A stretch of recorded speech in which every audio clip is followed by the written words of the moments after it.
Kære venner, så er vi kommet ind på Niklas' TikTok eller YouTube-kanal, og jeg har som Niklas' far givet ham en udfordring.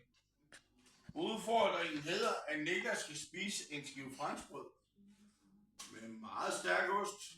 Jeg spiser den lige præcis magen til, lige ved siden af.